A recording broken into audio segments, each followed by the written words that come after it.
So season 6 of Skam France is set in this weird alternate reality where people go outside without wearing a mask, without covering any part of their face whatsoever. They don't practice social distancing. They go to school. They have funerals in churches where they actually sit pretty close together. It makes no fucking sense. It makes no sense. You see people hug. They have group hugs. They kiss each other. They hold hands. But then I don't see anybody wash their hands. What? I washed my hands so many times it completely destroyed the skin on my hands. It was awful. So in Lola's teaser trailer, we found out that Lola's mother had died. Daphne broke the news to Lola via a voice message. It's not the kind of information I would like to receive via voicemail. Lola seems completely disaffected by this. The way that she is responding to this situation is completely different than the way that everybody else in her family is responding. This girl at school, Tiff, she seems pretty sweet. I can understand why Lola reacted this way. It feels weird to be singled out by a complete stranger. Some background information on me. My dad died when I was 14. I didn't quite react the way that Lola did, like, good riddance, bye. But I also didn't react like Daphne either. I think that it can be very alienating when somebody dies and you're supposed to respect the dead and pretend that they were a saint when they most definitely were not, and your relationship with that person wasn't super awesome. Again, like I said, I wasn't good riddance or anything like that. I wasn't insensitive about it, but it's also I didn't pretend that we were on great terms. And I feel like it's difficult when you lose a parent and you were maybe estranged from them, didn't have a great relationship with them in the first place.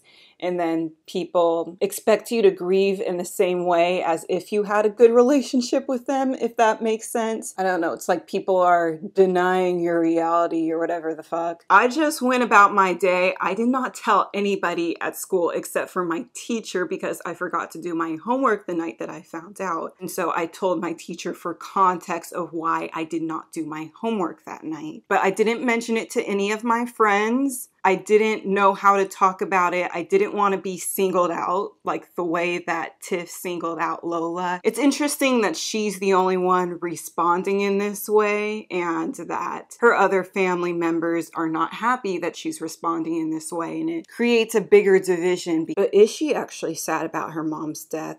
We saw that Daphne, she cried a lot in this episode. She cried with her friends in that group hug, cried at the funeral, but Miss Lola, she cried after the funeral. She acted like it didn't matter. Then she left and then she cried. So I think that maybe she might be more affected by this than what she lets on, which again, that's pretty normal too. So we had some interesting interactions with other characters in this episode. I don't know who this Benny person is. Oh, another question, is that guy that she met in the nightclub, is he going to be significant in any way, shape, or form? My guess is they're making us think that this is just some random guy that she hooked up with, and it's just there to establish that she hooks up with random people. When we have that situation with her not wanting to pick up the condom, she said that even if she knows the guy, she doesn't touch it. That implies that it's not a common occurrence for her to sleep with a guy that she actually knows. I mean,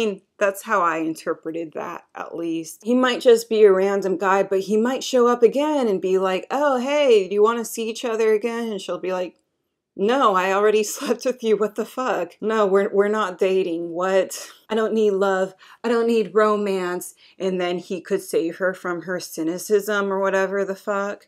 You know, kind of like Freffy. And I know that some of you guys are going to say, oh, no, I don't want her to get together with that random guy from the club. I want her to get together with Maya. Yeah, that'd be cool. But I don't know if you know this. The gay quota in the show, and all of the Scum shows, have already been filled up by the Isak and Evan couple, as well as the S Guild character. I know that Alexia and Mia had at some point dated a girl in the past. So those of you who have watched every single Scum remake out there and have seen like every season of every single Scum remake out there, you can let me know. Chris and Joanna, was that the only time when we see like a relationship between two girls in the Scum universe on screen? It's not something that was mentioned in passing or whatever. It's something that we actually see play out. Are there other examples of that? So you guys might know, when I watched the original, I totally thought that Vilda was a lesbian. I thought that Nora and Eva made significantly more sense than Nora and William. And when I mentioned that, there's going to be some people who are, hey, there's already a gay quota that has been completely fulfilled with the gay male characters on this show. You don't need a relationship between two girls because you already had all of these other relationships between two guys. And so not everybody can be gay. Therefore, all of the girls should date guys. So Maya and Lola, will it be gay? We'll see about that. I'm not counting on it, but you know, definitely if that were to happen, I also wouldn't complain. I know a lot of people were worried that there was going to be like a love triangle between Lola and Elu. She thought that she was going to get in there and snatch Lulu's man.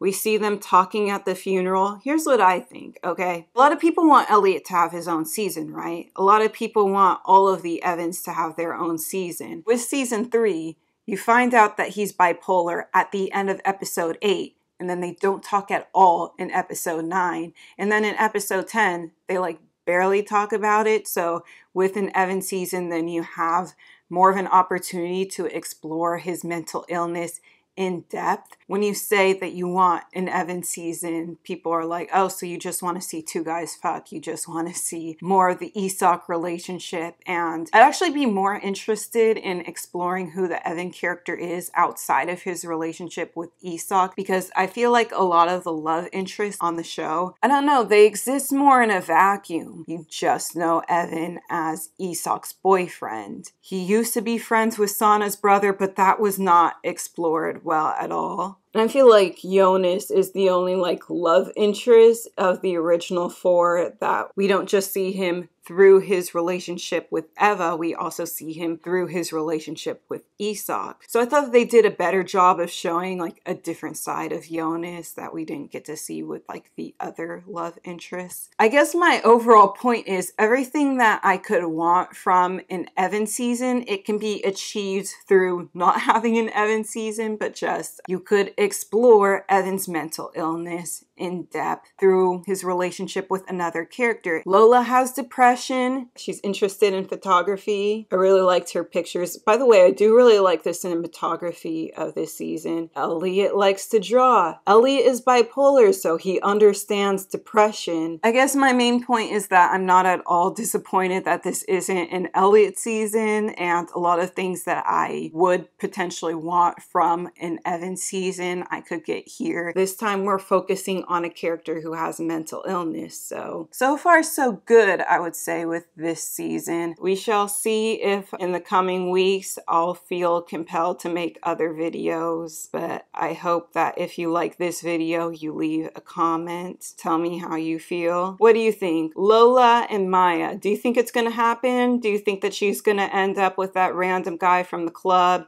Is she gonna end up with Benny? Is she gonna ruin Elu's relationship with a love triangle? Or for the first time ever, are we going to have a character who's like single throughout the season with like no love interest? They're just like single the entire time. You think that's going to happen? Do you? What do you think? I'm very curious.